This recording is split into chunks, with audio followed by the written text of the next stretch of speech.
Hello, it's Harper. This is Pages and Reels.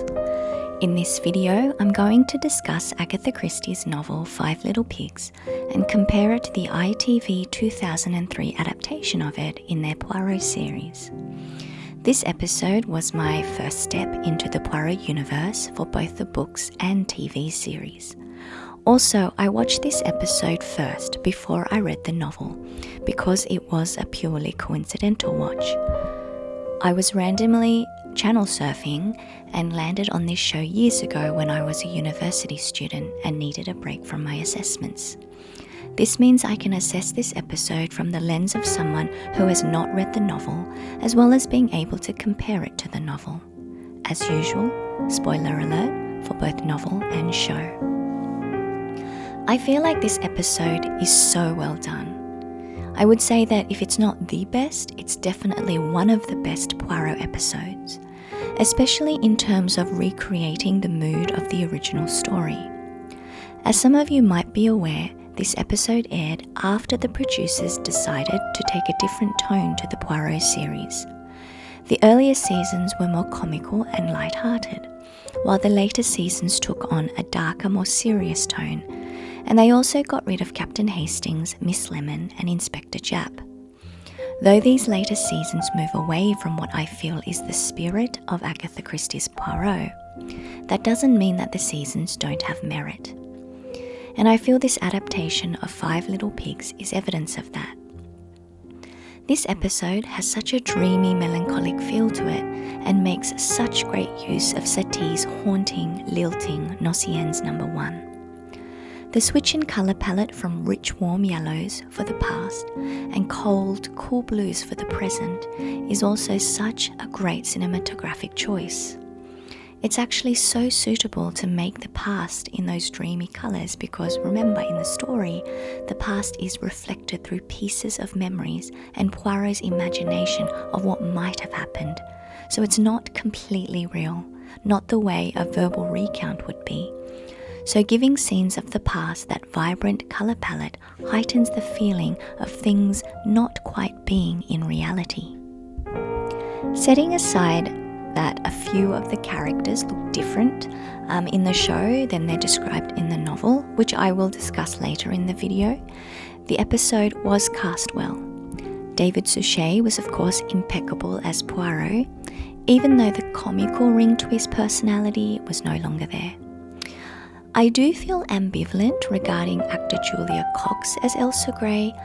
On one hand, I do feel her acting was good, and on paper, Cox played Elsa the way she's supposed to be played, but there was something that wasn't 100% believable. I can't put my finger on exactly what it was, but there was a theatricality to the acting that took you out of the story. Rachel Sterling as Caroline Crail was very believable though, and I would say that after David Suchet, she and Gemma Jones, who plays Miss Williams, were the standouts overall, followed closely by Sophie Winkleman as Angela Warren. Winkleman plays a minor role, but does suit the idea of a femme formidable very well. Aidan Gillen as Amyas Crail, I also feel ambivalent about.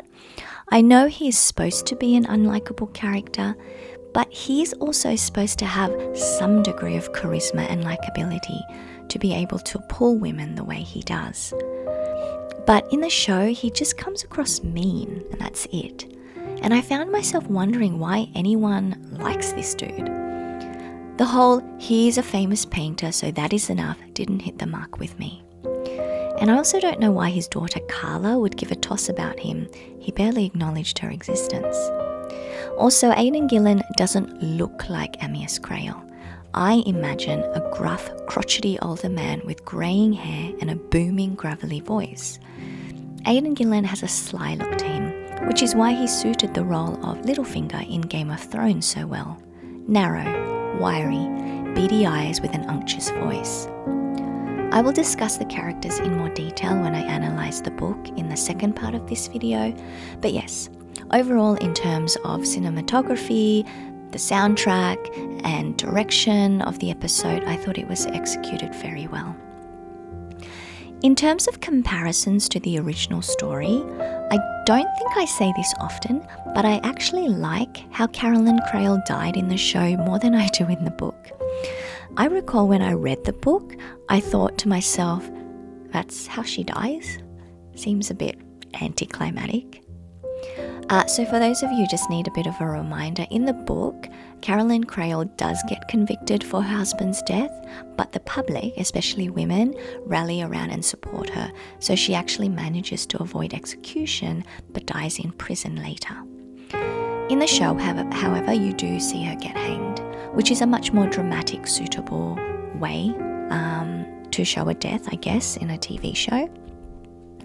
So, although in a way her languishing in prison and then fading into death is a much more pitiable death, it kind of felt out of place to me. Carolyn Crail deserved a more theatrical death, I thought. And I also felt like they changed her personality a bit in the adaptation, and with this change I thought it was unnecessary. In the book, Carolyn is devoted and loyal to Amyas despite his philanderings. But in the show, she does make a move on Philip Blake, who rejects her. Philip's gay in the adaptation and not in love with her. And so her making a move on him, I thought, was not Carolyn. The whole point of Amyas and Carolyn's dynamic is the imbalance of love between the two. In a vulnerable state, Carolyn might allow herself to be led, like she is in the book, but she wouldn't initiate cheating on her husband as much as he deserves it. I don't feel like she is the type to initiate cheating. So I felt like maybe the show got that wrong. Also, in the book, she's not a cruel woman. Cruel people don't try to make up for their past mistakes by taking the blame for a murder they didn't commit. I know Angela didn't actually commit the murder, but Carolyn didn't know that. But her remarks to Philip in the show after he rejects her are cruel and out of character for the Carolyn that Agatha Christie created.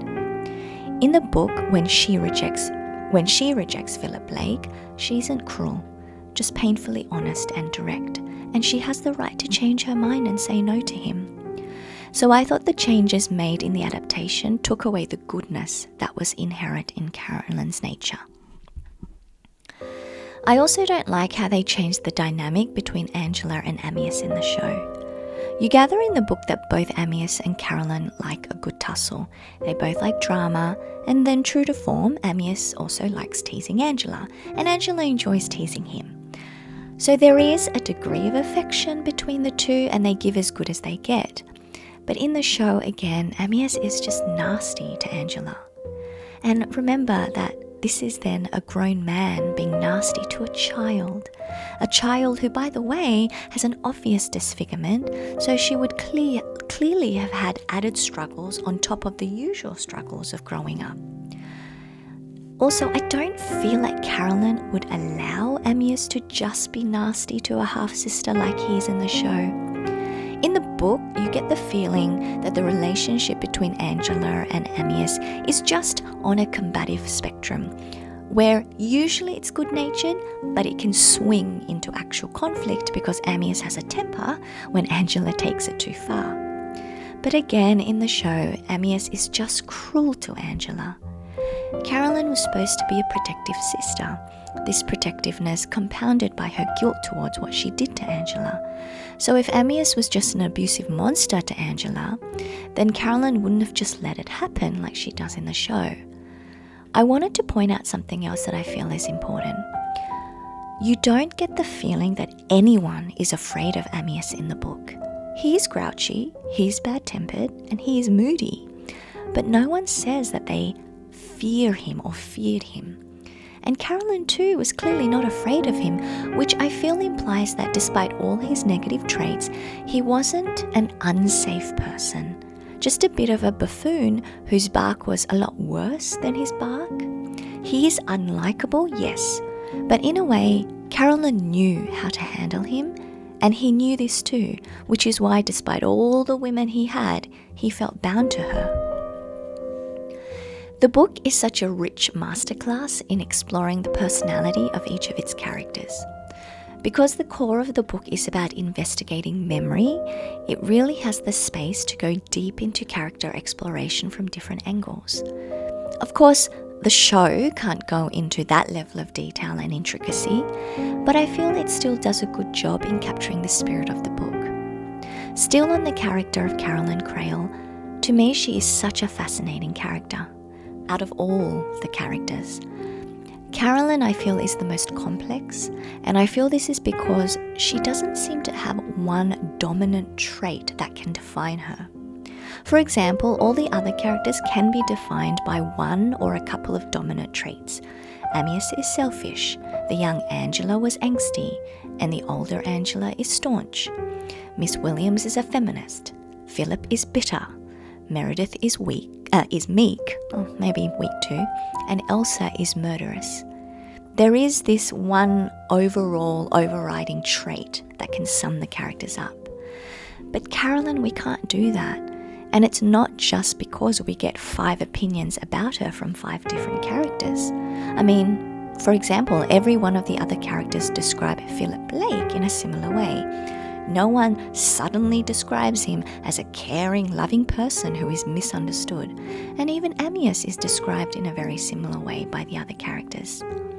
But Caroline, she gets described with what would seem like conflicting personality traits.